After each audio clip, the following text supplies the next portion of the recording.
First of all ये protest नहीं है, ये सॉलिडारिटी है। हमारे बांग्लादेश में माइनॉरिटीज़ हिंदू बंगाली हो,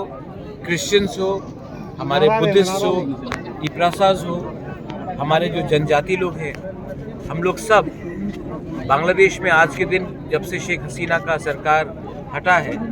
हमने देखा है सिस्टमैटिकली हमारे मंदिर, हमारे चर्चेस, हमारे पूजा घर, हमारे प्रॉपर्टीज़ के ऊपर हर दिन अटैक्स हो रहे हैं। और मैं हमारे बांग्लादेश में जो हमारे माइनॉरिटीज़ है, मैं उनको एक बात बोलना चाहता हूँ कि आप अकेले नहीं हैं, हम आपके साथ हैं। और मैं गवर्नमेंट ऑफ इंडिया को भी अर्ज करना चाहता हूँ कि जो माइनॉरिटीज़ के साथ हिंदू बंगाली हो, हमारे त्रिपुरा के लोग हो, चाकमा हो, मॉग हो, हमारे क्रिश्चियंस हो,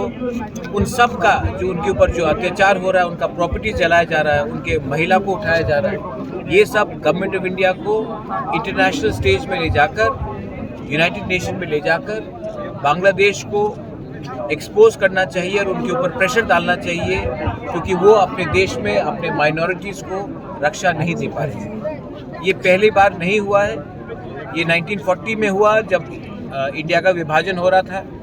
50s में हुआ, 60s में हुआ, 70s में हुआ, 80s में हुआ, 90s में हुआ,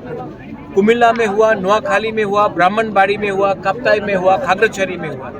हर 10 साल हम देखते हैं कि माइनॉरिटीज़ को टारगेट किया जाता है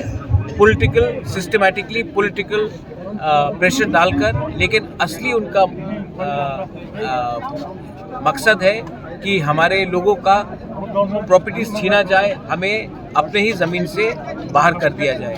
तो time is come that the world should know what Bangladesh is doing to its own people and they should be exposed by India at the highest level in the international forum. Thank you.